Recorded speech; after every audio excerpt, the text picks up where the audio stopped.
네, 사법논담 두 분과 함께합니다. 천하람 변호사 모셨고요. 어서 네, 오세요. 순천의 천하람입니다. 장윤미 변호사 모셨습니다. 어서 오세요. 안녕하세요.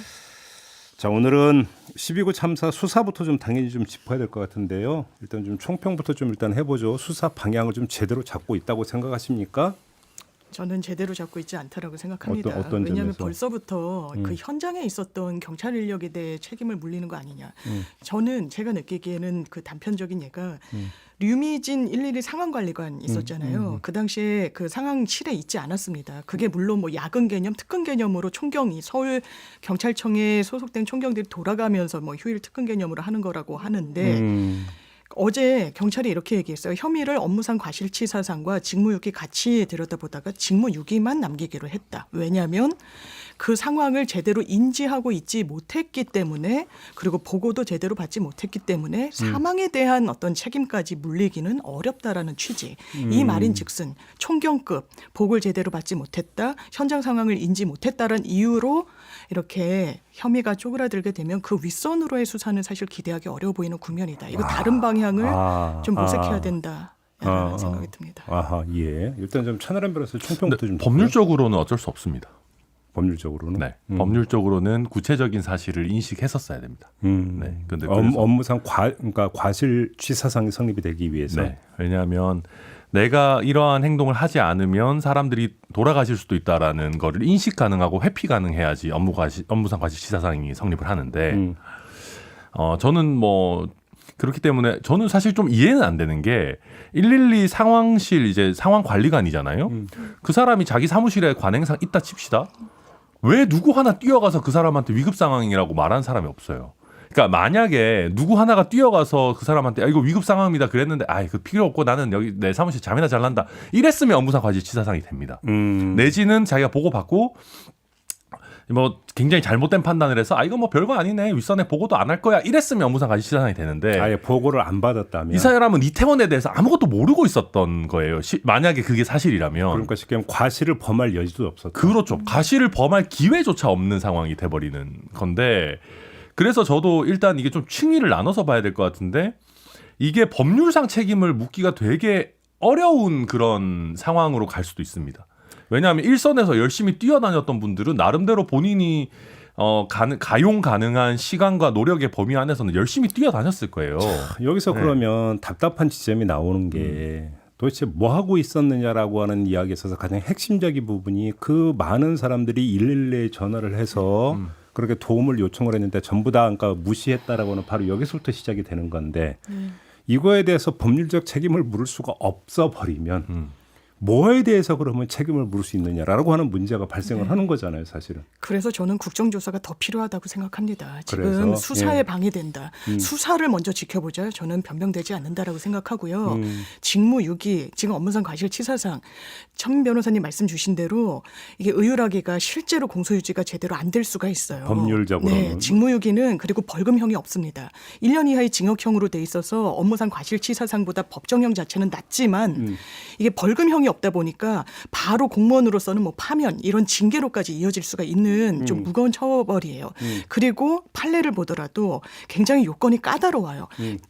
괜히 뭐 게으름을 피웠다 이 정도로는 인정되지 않고요. 정말 고의로 의도를 갖고 정당한 근거 없이 내가 당연히 수행해야 될 업무를 방임하고 하지 않고 유기해야 되는 그 정도에 이르러야 되거든요. 지금 수사 혐의점을 그럼 업무상 과실치사상을 빼고 직무유기 혐의만 놓고 수사를 하는데 이것도 입증이 쉽지 않을 거다. 쉽지 않을 것 같습니다. 근데 저는 류미진 총경 같은 경우는 될 것 같아요. 몇 안 되는 되는 케이스인 것 같아요. 그래요? 예. 어떤 점에서? 왜냐하면은 말 그대로 직무를 방기했잖아요. 그러니까 예를 들면 이 사람이 이태원 참사가 없었으면은 자기가 내 방에서 어찌됐건 뭐 장소는 다르지만 112 상황실이 어떻게 돌아가는지 알고 있었다. 내가 내 직무를 완전히 방기한 게 아니다라고 뭐 어떻게 얘기할 수 있을지 모르겠습니다.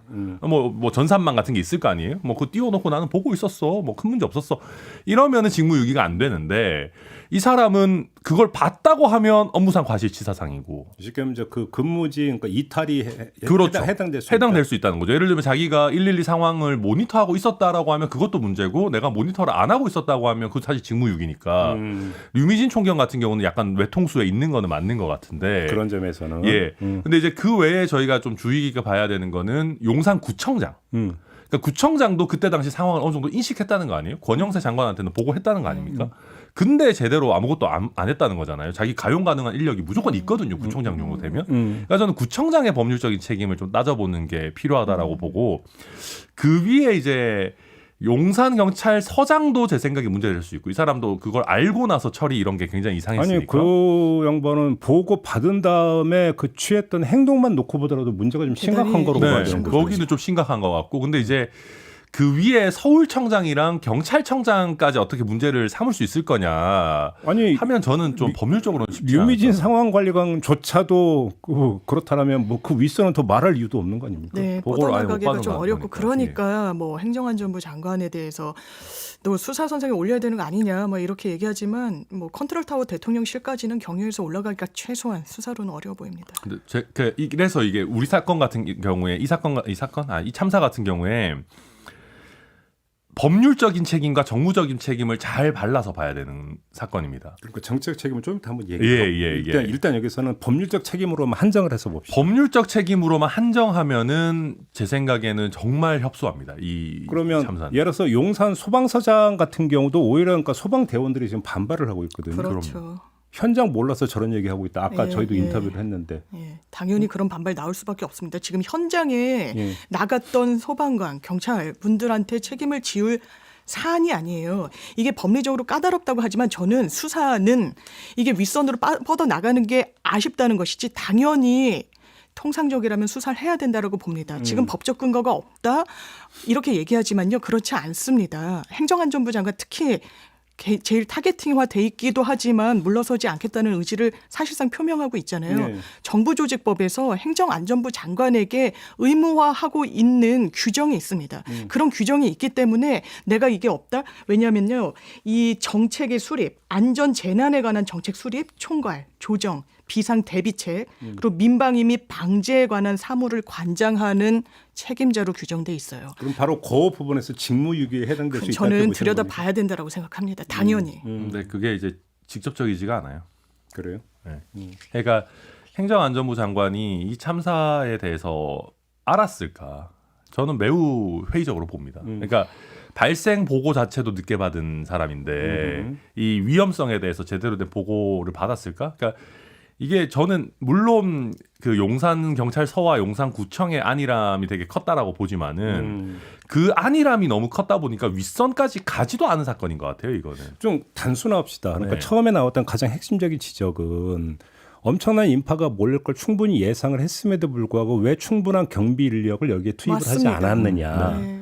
그러면 그거가 그 자체가 직무유기에 해당이 될 수 저는 있는 될 거예요. 여지가 있다고 봅니다. 그건 저는. 솔직히 어렵습니다. 어렵다. 여기서 이제 두 분의 지금 진단이 갈리고 있어요. 예. 그러니까 제가 아까 장 변호사님 말씀하셨지만은 직무유기라고 하려면은 직무를 거의 온전히 방기를 해야 되는 수준이어야 됩니다. 그러니까 직무 수행이 좀 부족했다라는 걸로 자기가 마땅히 이걸 해야 되는 걸 알매도 불구하고 안 했을 아예 때만 안 했어야 됩니다. 거의. 안 했을 때만 직무유기가 예, 된다. 예. 근데 예를 들면 이번에 경찰이 배치가 안 된 것도 아니고 그러니까 이게 뭐 실제 이제 현장에서 부족했건 뭐 이렇게 해서 그러니까 정치적인 책임을 묻고 이런 것과 별개로 그냥 법률적인 것만 법률적 딱 떼서 책임만. 드라이하게 보면은 아무런 조치를 아예 안 했으면 모를까.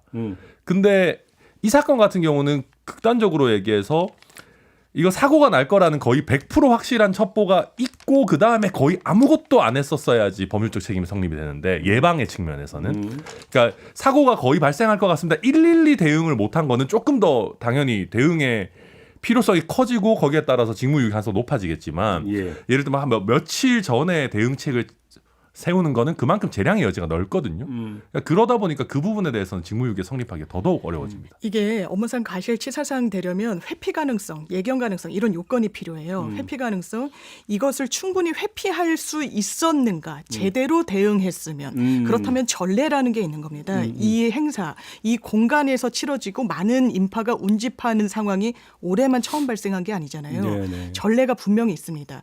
그래서 여기서 제가 봤을 때 핵심이 되는 게 용산 정보과의 경찰들이 이거 사고 날 수 있다라고 보고서 올렸다라는 거잖아요. 그렇죠. 그런데 그것을 폐기했다라는 거 아닙니까? 나라도 투입시켜 달라고 했다는 네. 그것을 그렇다면 그것을 묵살한 거 그게 바로 직무유기예요.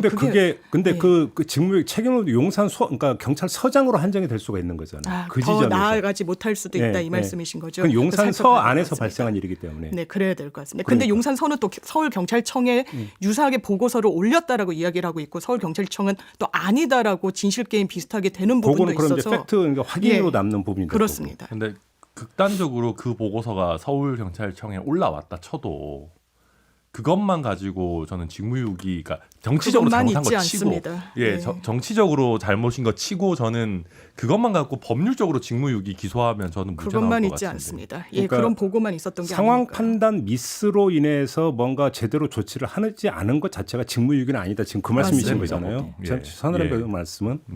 상황 판단만 잘못한 게 아니죠. 예, 그러니까. 아니 근데 이제 예를 들면 그렇게 하고 경찰을 그 자리 그 이태원에 한 명도 안 보냈다. 그러면은 직무유기가 될지도 모르겠습니다. 혹여. 하지만 보내긴 보내지 않았느냐. 네, 부족했다라는 그러면 거 가지고. 미흡했다라는 것이 곧 직무유기로 연결되지는 않는다. 네, 이런 맞습니다. 말씀. 그거는 직무의 보낸 137명에 대해서 거의 사법경찰이었다는 거잖아요. 경비 인력 대통령 퇴진 집회 막는데 했다라는 건 인정하고 있는 사실 아닙니까? 이걸 직무유기로 의율하지 않으면 저는 처벌받을 공무원 없고 그냥 무사 안일주의, 그냥 국민을 대상화하고 그냥 그날도 마약 단속하겠다고 했다는 건데 전 용납할 수 없다고 봅니다. 저도 이걸 처벌하지 않는 게 정의에 부합한다고 보진 않습니다. 그럼에도 불구하고 기존의 뭐 판례들이나 선례를 놓고 봤을 때 직무유기는 말 그대로 유기여야 되거든요. 직무미흡이 아니기 때문에 이거는 아마도 징계 책임, 그러니까 뭐 이 사람들을 징계하고 이런 거는 당연히 될 건데 형사 처벌까지 될 문제냐 하면 저는 좀 회의적입니다. 그렇게 보시는 거고. 네. 자, 그러면 지금 우리가 미뤄뒀던 지금까지 이야기는 법률적 책임이고 네. 정책 책임 부분에 대해서 한번 좀 이야기를 해봅시다. 사실은 그렇기 때문에 더 필요한 게 정치적 책임 아닙니까? 당연합니다. 그렇기 때문에 더 필요할 수도 네, 있는 네. 게. 근데 정책 책임 부분을 법률적 책임에 지금 종속시키고 있는 게 지금 맞습니다. 현 정부의 기조 아닙니까? 네. 이게 올바른 지금 기조라고 평가하십니까? 전혀 올바르지 않고요. 저는 법률가 집단의 한계 그리고 검찰 출신 대통령의 한계를 여실히 보여준다. 저는 이상민 장관이 처음에 굉장히 입에 담을 수 없는 그런 실언을 한 부분이 딱 법조인의 언어를 구사하는구나. 법률가의 한계를 벗어나지 못하는구나라고 생각했습니다.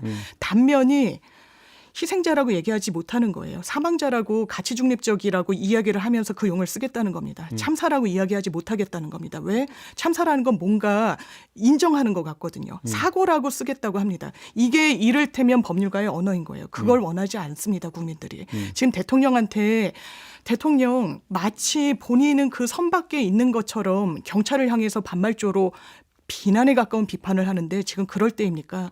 진작에 고개 숙여서 사과했어야죠. 물론 뒤늦었지만 사과했지만 2번, 3번 계속 사과해야 됩니다. 지금 이 방향, 이 목적지 어디로 갈지 저는 뭐 인정할 수가 없습니다. 아니 뭐 저도 정치적인 문제는 좀 다르다고 생각합니다. 근데 뭐 그렇다고 해서 저희가 뭐 다 법률가적으로 하고 있는지는 저는 잘 모르겠고요. 이제 뭐 사고나 참사가 일어난 경우에 어느 정도의 책임 소재나 이 참사가 왜 발생했는지가 정해지고 나서 책임을 묻겠다라는 게 그게 꼭 법률가적인 마인드인지는 잘 모르겠습니다. 다만 이상민 장관과 경찰청장 정도는 저는 당연히 사의 표명을 했었어야 되지 않나 생각하고요. 왜냐하면 국민이 이 정도로 돌아가셨는데 안전을 총괄하고 있는 장관이 그냥 아무 일도 없었다는 듯이 뭐 수행을 하기가 어렵습니다. 만약에 그 정도쯤 되려면은요, 한 국민의 80% 이상이 참사는 일어났지만 저 장관이 참사 수습을 진짜 잘한다. 그래서 계속 저 자리에서 좀 수습해줬으면 좋겠다 정도의 컨센서스가 되면 모르겠지만은 그게 아닌 이상은 안 되는 거거든요, 원래. 그래서 뭐 세월호 때 이주영 장관 얘기 이런 거 합니다만은 그때는 이주영 장관에 대한 평가가 전체적으로 나쁘지 않았던 거고 네. 그거랑 비교할 거는 저는 아니라고 보고. 근데 이제 저는 근데 그거는 좀 있었어요. 제가 대통령이라고 해도 경찰에 대해서 화가 날 것 같기는 합니다. 그러니까 이게 대통령이 예를 들면 경찰한테 화낸다라는 게 이게 인간적으로 화가 나는 면도 있을 것 같아요. 저도 보면서 이해가 잘 안 되는데 왜 경찰이 왜 이따위로 했을지. 그러니까 그거 가지고 뭐 너무 막 법률가스럽게 막 이렇게 한다라고 할 건 아닌 것 같고, 또 사망자냐 뭐 희생자냐 참사냐 이런 부분도 최초의 행정부 내부에서 용어 통일을 위한 거지 실제로 요새 그 저희 분향소 가면 다 참사 희생자로 바뀌어 있고요. 실제로 정부 고위 관료들도 국회 나와가지고 참사라든지 희생자라든지 표현을 다 쓰고 있습니다. 그래서 이게 뭐 그렇게까지 저희가 뭐 막 아주 방어적인 태도를 취한다 이런 건 아니고 다만 이상민 장관의 뭐 이상한 얘기 이런 것들이 좀 겹치다 보니까 정부가 좀 책임을 줄이려고 하는 거 아니냐 이런 인상을 드린 거는 저는 잘못이라 생각합니다. 그렇다. 저는 근데 이걸 보면서 두 가지를 아울르면서 저는 중대재해처벌법을 생각을 했거든요. 아, 네. 왜 그러냐면 작업 현장에서 안전사고가 발생을 했어요. 예. 그런데 안전사고가 발생을 했다면 일정 요건이 되면 경영 책임자에게도 책임을 묻는 거잖아요. 맞습니다. 자, 그러면 지금 그러니까 그 12구 참사에 대해서 법률적으로 접근해 들어가는 현 정부의 태도 기조에 따르면 중대재해처벌법은 받아들일 수가 없죠. 그러니까 까놓고 얘기해서 사장님이 네. 내지 회장님이 내 공장에 뭐 안전 설비가 됐는지 제대로 살피는 회장님이 얼마나 되겠어요. 그런 논리로 따지면 지금 12구 참사 그러니까 대하는 태도로 따지면 지금 딱 그 논리 아닙니까? 접근하고 있는 게. 그리고 중대재해처벌법에 좀 한계가 있었던 것 같습니다. 그러니까 중대재해처벌법에서 이 지자체도 경영 책임자로 해서 수사선상에 오를 수는 있는데 이 사고 현장이 시행령으로 구체화되어 있는데 일정 규모 이상의 여객 터미널 그리고 뭐 미술관, 박물관 이런 식으로 구체화되어 아니요. 있는데 이게 지금 도로가 안 저는 돼 있었던 것 여기서 같습니다. 중대재해처벌법을 예. 지금 언급하는 이유가 그 예. 법을 따지자는 게 아니라 책임주의 원칙을 말씀하시는 바로 것 그러니까 같은데. 책임의 범위를 네. 중대재해처벌법에서 잡고 있는 책임의 범위는 어떤 그 직제성에서 어떤 최고 책임을 지고 포괄적 책임을 지는 사람에게까지 맞습니다. 사법적 책임을 물도록 하고 있는 법의 정신이 있잖아요. 네. 근데 왜 그 법의 정신이 12구 참사에 대한 수사나 처리에 있어서는 적용이 안 되느냐 저는 그걸 묻고 있는 근데 거예요. 문제는 그 사람, 그러니까 윗사람이기 때문에 알았든 몰랐든 책임져야 된다라고 하는 게 사실 위헌입니다.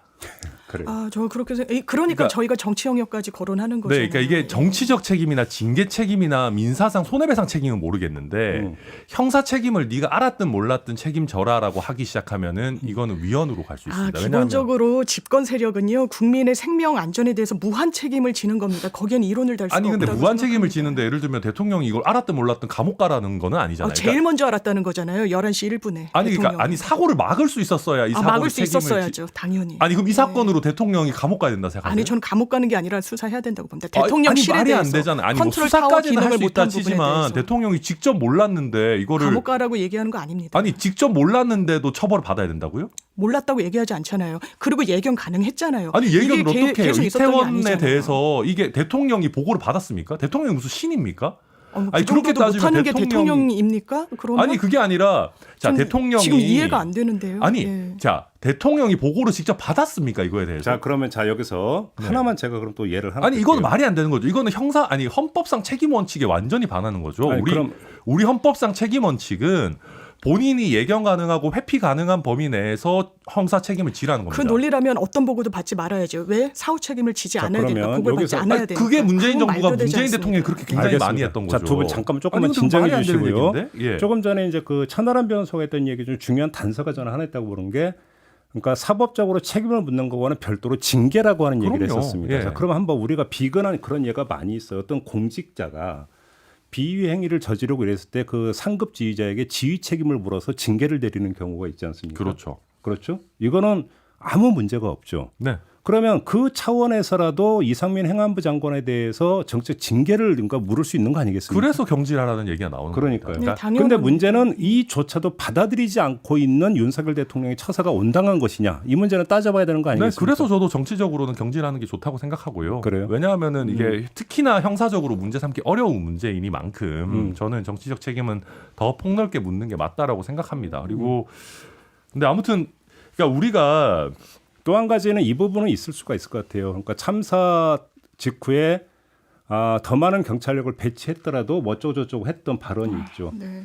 자, 수사가 이미 예정이 되어 있는 상태에서 주무부처의 장관이 나와서 그런 식으로 이야기하는 것 자체가 네. 온당한 처사인가도 사실은 따지고 봐야 되는 그럼요. 문제도 그런 있는 것도 거 정치적인 아니겠습니까? 전혀 책임을 온당하지 져야죠. 않죠. 제가 볼 때는 경질을 해야 되는 이유는 차고 넘친다고 생각을 하는데 그것을 안 하고 있다? 왜 법의 논리를 빌려와서? 이렇다면 이건 문제는 좀 심각하다. 여기에는 제가 볼 때는 두 분의 이견은 없는 것 같습니다. 네. 그렇죠? 네, 일단 근데 그거는 뭐 임명권자의 판단이 또 있겠죠. 그러니까요. 예. 물론 그래서 어떤 판단에 대한 또 어떤 정치적 책임 그 후과는 또 온전히 그러니까 네, 인사권자가 다 네, 짊어져야 몫이죠. 되는 네, 그럼요. 짊어져야 되는 그런 문제라고 생각을 하고요. 네.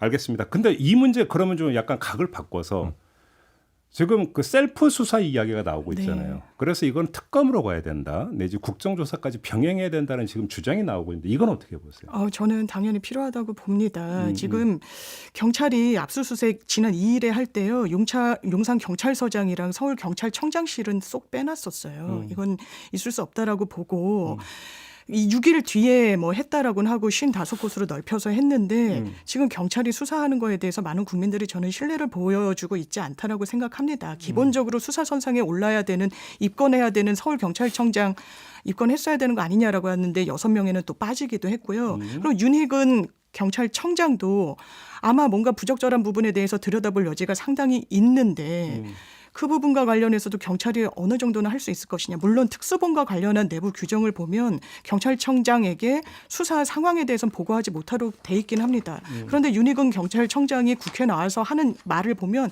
수시로 보고를 받은 것 같아요. 정보과정이 지우라고 했다고 보고를 들었다. 뭐 이런 취지의 이야기를 하거든요. 그렇다면 특검, 지금 저는 검찰이 경찰의 직무 유기 등의 어떤 범죄 행위에 대해서는 들여다볼 수 있는 여지가 조정된 검경 수사권 조정으로도 가능한데 약간 착수하고 있지 않는 게 약간 이해가 되지 않는 부분이 있고 이게 합동수사본부든 특검이든 수사력에 박차를 가해야 되지 않겠습니까? 뭐 일단 뭐 저는 특검 같은 경우는 시간이 좀 걸리니까 초동 수사는 어차피 뭐 경찰이 할 수밖에 없다고 보고요. 근데 뭐 거기 경찰에서 특수본 500명 뭐 엄청난 인력을 배치해가지고 지금 하고 있다고 하는데. 꼬리 자르기 수사를 하는지 저희가 한번 좀 지켜볼 부분인 것 같습니다. 근데 다만 저희가 이제 검찰이나 경찰과 관련한 사건이 있을 때 모두 다 특검을 하기는 사실 현실적으로 쉽지는 않습니다. 그러니까 수사기관이 수사기관을 뭐 수사한다라는 게 좀 그렇긴 합니다만은 경찰 같은 경우는 검찰과 다르게 조직 규모도 굉장히 크고요. 한 14만 정도 되고 입직 경로도 좀 다양해가지고 뭐 완전히 뭐랄까요 뭐 하나인 그룹은 아닙니다. 그래서 사실 조금만 멀어지면 남이거든요, 경찰은. 그래서 저는 뭐 경찰이 수사하는 거 일단은 좀 지켜볼 부분이 있다. 뭐 그렇게 보고 있습니다. 네. 알겠습니다. 지금 수사를 얘기를 했는데 이거 마무리하면서 저는 이런 말씀을 드리고 싶어요. 인간의 도리라는 게 있다. 뭐 법적 책임이 있고 없고를 떠나서 이런 엄청난 참사가 빚어졌는데 여기에 대해서 내가 도의적 책임을 지겠다라고 나서는 사람이 한 명도 없는 이 현실이 정말 개탄스럽다. 그럼요. 내 탓이오라고 한 사람 있어야죠. 정말 이건 정말 개탄스럽다. 인간의 도리라고 하는 것들이 실종된 사회라고 한다면 특히나 고위공직자 사회에서 도대체 이게 지금 제대로 굴러가고 있는 것이냐. 이 얘기는 정말 안 할 수가 없습니다. 이 말씀을 좀 꼭 뭔가 드리고 싶고요. 다음 주제로 좀 넘어가겠습니다. 어제 김용 민주연구원 부원장이 이제 기소가 됐습니다. 예상대로 정치자금법 위반 혐의가 적용이 됐고 일단 그러니까 들어가 있는 내용은 지금까지 알려진 거. 네. 그렇죠. 뭐 남욱 변호사 등으로부터 뭐 8억 4천만 원인가 이걸 이제 받았다. 이제 이 내용인데 주목할 점은 이재명 대표와 이제 관계 부분인데 공모 관계가 적시가 되어 있지 않다. 네. 공소장 내용 이거 아니겠습니까? 자, 핵심은 요거인 것 같은데 결국은 포인트로 하나만 좁히죠. 자, 그러면 앞으로 추가 수사나 재판 과정에서 자, 김용 부원장한테 이제 돈이 흘러갔다고 치고 네. 그럼 그게 그러면 말 그대로 지금 체포영장에 나와 있는 그 대선 자금으로 쓰였다라고 하는 것들이 입증이 되느냐 안 되느냐가 결국 핵심 문제 아니겠습니까? 그렇습니다. 이 문제 어떻게 봐야 될까요? 그러니까 지금 오늘도 지금 보면 정진상 실장, 정무실장 사무실도 뭐 오늘 오전에 뭐 압수수색. 자택하고 이제 민주당 내 사무실 압수수색 네네, 자택은 하고 했고 있다는 거. 네네, 민주당 그렇죠. 내 사무실은 압수수색 시도했다 이런 지금 속보가 있습니다. 이런 부분들이 다 아마 이제 대선 자금과의 관련성 이런 부분 또 정진상도 개인적으로 돈을 뭐 받았다라는 지수이 나오고 있으니까 그걸 확인하기 위한 목적, 뭐 복수로 있는 거겠죠. 이것도 아까 우리 이런 거 마찬가지입니다. 그러니까 저는 책임주의 원칙이라는 게 우리 헌법상 원칙이랑 되게 중요하고 일관적으로 적용돼야 된다고 보는 게 저는 이재명 대표가 본인의 측근이 이런 식으로 구속이 된다라고 하면 정치적인 책임은 져야 되지만 이재명 대표가 이렇게 대선 자금을 받아가지고 쓴다라는 걸 알았다는 게 어느 정도 밝혀지지 않은 이상 형사 책임을 질 문제는 아니라고 생각합니다. 저는 그 책임 원칙이라는 게 모든 일에 다 뭐 동일하게 적용이 돼야 된다라고 보고요. 일전에 그런 말씀하신 적이 있죠. 노무현 이후에 이제 대선 자금 수사 네. 얘기하면서 네. 예.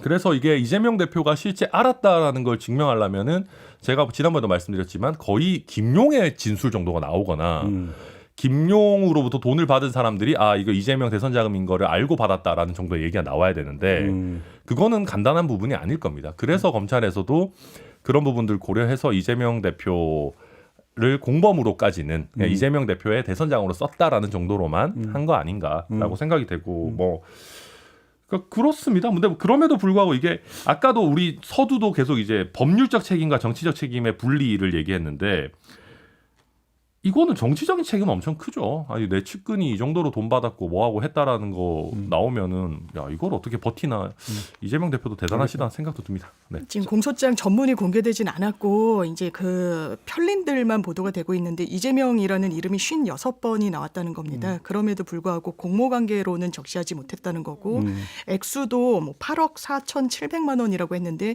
이게 아마 나눠져서 정치 자금 명목으로 수령했다라는 취지로 기재가 돼 있는 것 같은데 어느 정도나 일시 금액 한 번에 전해진 금액 이런 걸 특정했는지 모르겠고요. 이게 불명료할 수도 있겠다라는 생각이 들고 이 수사의 아주 전형적인 한계는 너무나 유동규라는 사람의 진술에 의존했기 때문에 수사의 이 공백이 구멍이 잘 메워지지가 않는 겁니다. 그러면서 다시 검찰발로 나오는 수사 어떤 속보 내용을 보면 대장동의 배임 혐의와 관련해서 이재명 대표를 초기부터 다시 어느 정도 관여했는지를 들여다보겠다는 거예요. 이 말인즉슨 이건 진작 수사했었어야죠. 지금 관련해가지고 대장동 일당들 기소돼서 구분응선 넘어가고 있는데 수사를 넘어서 재판 자체가 지금 이걸 다시 하겠다는 건 이 재판에 자신이 없구나. 공소유지가 제대로 안 될 거라고 해서 왜 처음 초기 단계부터 다시 들여다보느냐. 정치자금법이란 건 사실상 어떤 수사를 더 이끌어가기 위한 지렛대로 활용하고 있는 게 아닌가라는 의구심을 지울 수가 없고 변호인의 입장이긴 합니다만 물증을 제대로 제시하지 못했다는 거 아닙니까? 한번 이 점을 여쭤볼게요. 아직 이재명 대표에 대한 조사가 없었잖아요. 네. 그러다 보니까 일단 수사 기밀을 유지하기 위해서 일단 공모 관계를 일단 뺀 거냐 공소장에서 아니면 그 어떤 것도 아직 접근을 못 해갖고 막혀서 그래서 못 쓴 거냐. 저는 후자라고 봅니다. 뭐 저는 저도 후자의 면이 꽤 있다고 봐요. 왜냐하면 직접적인 증거 잡기 쉽지 않았을 겁니다. 게다가 야당 특히나 거대 야당의 대표인데 확실한 증거 없이 공범이다라고 쓰면은 뭐 이거 일단 야당에서 굉장히 큰 문제가 나올 거고 그리고 저희 입장에서는 또 반대로 어떻게 되냐면 여기서 저희란 게 국민의힘. 그러니까 국민의힘 입장에서는 어떻게 생각할 거냐면 아니 공범으로까지 적시할 수 있는데 왜 그럼 이재명 대표에 대해서 본격 수사나 강제 수사 안 들어가냐라고 또 문제 제기를 할 겁니다. 네, 당연히 그럴 거 아니겠습니까? 신병 확보해라라고 막 난리를 저희 입장에서 또 칠 거기 때문에 그래서 이런 것들 저런 것들 다 고려해가지고 검찰도 일단 적시는 하고 공범으로까지는 명시는 안 한 거 아닌가 싶습니다. 저는 후자라고 생각한 이유가 이재명 대표에 대해서 검찰이 허위사실 공표 무혐의하면서 쓴 불기소 이유서가 있습니다. 거기에 얼마나 자세하게 불기소 이유서 되게 짚히는 부분이 있다 우리가 이게 변호사비 대납과 관련해서 정치 자금도 세탁한 것 같지만 지금 단계에서 시효 앞두고 우리가 기소를 못하는 거지 대단히 의심스러워 이렇게 썼기 때문에요. 이렇게 의도적으로 공소장에 남긴 건 아닌 것 같습니다. 그러면 지금 이제 그 다음으로 정진상 정무실장에 대한 이제 그 수사를 본격화하고 있는 거잖아요. 네. 그러면 검찰 입장에서는 그러니까 김용 부원장이 받았다는 돈이 대선 자금으로 쓰이는 데 있어서 중간 다리가 정진상이었다고 보고 지금 하고 있는 겁니까? 어떻게 봐요? 그렇게 읽어야 되는 겁니까? 저는 그렇게 수사하는 것 같습니다. 그렇게까지는 아닐 겁니다. 그러니까 제가 왜 이 질문을 드렸냐면 이재명 대표는 그 전에 측근이라고 하면 정진상, 김용 정도는 돼야지라고 했는데 거의 둘을 동급으로 그러니까 이야기를 그럼요. 했었거든요. 네. 그러니까 근데 지금 제 질문은 정진상이 김용보다 위에 있다라고 걸 전제로 하는 질문이 되는데 이게 성립되느냐라고 해서 지금 질문 드린 거거든요. 그렇진 않을 겁니다. 오히려 이재명 대표 쪽에서는 그렇게 구성하고 싶을 텐데 현재로서 나오는 거 얘기해 보면은 그렇진 않은 것 같고 대체로 동등한 지위에서 이제 같이 상의하는 사이였던 것 같고요. 그래서 아마 뭐 이제 정진상 김용 사이에서 이 돈을 가지고 어떻게 뭐 예를 들면 대선 자금을 어떻게 분배해서 쓸지 같은 얘기가 좀 있었거나 뭐 그런 내용의 어떤 서로 뭐 문자 메시지를 주고받은 게 있었거나 그런 게 있으면 이제 굉장히 중요한 문제이기 때문에 네. 뭐 그런 걸 잡으려는 거겠지. 뭐 정진상이 김용을 지휘하는 관계에 있었다. 뭐 저는 그런지는 모르겠습니다. 정진상 씨는 여러 포석이 있는 거죠. 검찰로서는. 왜냐하면 성남 FC에도 물려 있고 대장동 초기 사업과 관련해서도 관여했다라고 이야기가 나오고 있고 네. 나아가서는 정치 자금과도 지금 의혹을 받고 있는 부분이 있어서 여러 가지 다포석으로 지금 수사 진행하고 있지 않나 이런 생각이 좀 듭니다. 자, 그럼 한번 정리를 해보죠. 입증 문제로 한번 좀 좁히면 남욱이 그 마련한 돈을 김용한테까지 갔다라고 하는 것들을 입증하는 데 있어서는 네. 그래서 설령 물증이 하나도 없다고 치더라도 남욱이라든지 중간에 있는 다른 사람들의 진술이 일관되고 일치된다면 그 하나의 어떤 입증 근거가 될 수 있는 겁니까? 거의 되는 거죠. 그러면 거기에 준해서 김용 부원장이 이걸 받아서 대선 자금으로 썼다라고 하는 것들을 입증하기 위해서는 근데 김용 부원장은 입을 지금 닫고 있는 상태고 어제 네. 소설이라고 했어요. 공소장 내용에 예. 대해서. 그러면 입증할 수 있는 여지는 없는 거잖아요. 다른 어렵죠. 물증을 찾지 예. 않고서. 네, 다른 물증을 찾거나 말씀드렸던 것처럼 받았다는 사람을 찾거나 뭐 그게 아니고서는 입증 가능성은 없고 그래서 그걸 못 찾으면 이재명 대표를 공범으로 기소할 수도 없다라는 결론에 도달을 하는 거잖아요. 네. 이게. 네. 그러니까 그래서 정치적인 책임 부분이 아무래도 앞으로도 이슈가 될 그러면 가능성이 결국은 큽니다. 그 두 분의 좀 조심스러운 전망은 이 문제에 한해서 이재명 대표를 공범으로 어쨌든 최종 수수자로 어떤 적시해서 기소하기는 쉽지 않을 거다. 네. 근데 세상 일은 모르는 겁니다. 아니, 왜냐하면은 자기들끼리 은연중에 모르는 사이에 그런 얘기들이 오고 갔을 수 있습니다. 이게 뭐 명시적으로 돈 얼마를 뭐 어디 전달해 이런 카톡이 남아 있지 않겠지만은 네. 뭔가 뭐 예를 들면 저희가 여기에 좀 추가적인 뭐 노력을 기울이겠습니다. 이 지역에 뭐 여기 유력한 사람들을 뭐 저희가 뭐 내일 만나기로 했습니다라든지. 네. 그런 부분들에 대한 증거가 있다면 그거를 토대로 해가지고 또 가지가 뻗어나갈 수 있는 거거든요. 좀 지켜봐야 되는 부분입니다. 그래요. 근데 이게 지금 검찰이 이렇게 하는 행보가 입증이 너무 어려워서입니까? 아니면 속도 조절령이 있는 겁니까? 이 점은 어떻게 보십니까? 여기서 속도 조절령이라는 게 정치권 일각에서 어떤 이야기가 나왔냐면 결국은 이 수사 모든 것들의 목적지를 2024년 총선으로 잡고 있는 거 아니냐. 그렇게 놓고 본다면 지금 좀 빠르다. 그렇죠. 우리도 전에 이제 그 얘기 잠깐 한 적이 있었거든요. 그런 점에서 만만디로 가려고 하는 거 아니냐라는 분석도 있을 수가 있을 것 같은데 어떻게 보십니까? 저희 당에서 난리 났었죠. 왜 이렇게 빨리 하냐고. 네, 물론 뭐 저희 당이라는 게 공식적인 저희 당이 아니고 이제 저와 가까운 그냥 몇몇 사람들이 우스갯소리로 이거 지금 시작하면 안 되는데 왜 이러냐 막 그런 얘기 했었는데 글쎄요. 근데 검찰 입장에서는 뭐 이게 이제 우리가 검찰이라는 조직을 하나의 큰 덩어리로 보니까 그런데 지금 이 수사를 맡은 검사 입장에서 보면 그렇지 않습니다. 자기가 언제 인사 이동이 나가지고 날아갈 수도 있고 한데 성과를 빨리 내고 싶죠. 네. 네, 그러니까 그런 의도는 아닐 겁니다. 이게 뭐 검찰 뭐 모르겠습니다. 수뇌부에서 그렇게까지 정치적인 계산까지 할까요? 저는 빨리 내는 편을 선호할 것 같은데. 그렇게 보시면 예. 바닥을 빨리 잡을 것이다. 일단 검찰총장에 대한 이원석 검찰총장에 대한 평은 어쨌든 그분이 국회에서 이야기한 것대로 이제 좀 강단 있고 뭐 이런 부분이 있다라고는 하더라고요. 그래서 저도 이렇게 정치 스케줄에 맞춰서 하면 지금 검찰 신뢰를 좀 많이 잃은 부분도 있는데 그렇게까지 하기는 검찰 스스로도 좀 무리수라는 걸 알지 않을까. 다만 이 수사 자체가 정치적이라는 부분은 저는 걷어내고 설명은 되지 않는다라고 생각합니다. 이렇게 어려운 수사 그냥 한 거는 어려운 수사라는 거는 이게 실체에 접근하기 어렵다는 말을 넘어서요. 실체가 없을 가능성이 전 더 높다고 보거든요. 뭐 이렇게까지 얘기가 많이 나오고 지금 구체성 있는 얘기가 나오는데 김용까지는 실체가 있는 게 뭐 거의 뭐 그럼 맞는 봐야 것 될 같은데. 같습니다. 예. 자, 마무리하기 전에 김용 씨도 이제 민주연구원 부원장이라는 당직을 갖고 네. 있잖아요. 근데 기소가 됐잖아요. 예. 자, 부정부패 혐의로 기소가 되면 직무를 정지를 시키는데 정치 탄압 이후 예외로 둔다고 지금 있습니다. 네. 어떻게 적용이 될 거라고 전망을 하십니까? 이걸 정치적인 성격이 좀 있다라고 보니까 바로 부원장직에서 뭐 직계 해제 비슷하게 할 수는 없을 것 같고 또 이 부원장직이라는 것도 제가 물어봤더니요. 한 20명 정도가 임명장을 받았다고 하더라고요. 그러니까 예. 엄청난 직책은 또 아닌 것 같습니다. 네, 저 아는 사람 중에도 부원장 많아요. 사실 또 부대변인도 원래 되게 많아요. 원래 많죠, 많고. 원래. 예. 네. 그래요? 근데 저는 제발 민주당이 이거를 정치 탄압으로 해석해줬으면 좋겠습니다. 왜요? 당 자체가 이제 같이 가야죠. 운명 공동체가 돼줘야죠. 저희 입장에서. 국민의힘 당협위원장에 받아. 네. 저 당협위원장으로서. 예. 알겠습니다. 자, 사법논담 오늘 이렇게 좀 마무리하도록 하겠습니다. 두 분 고생하셨고요. 저도 함께 물러가겠습니다. 고맙습니다. 네, 감사합니다. 감사합니다.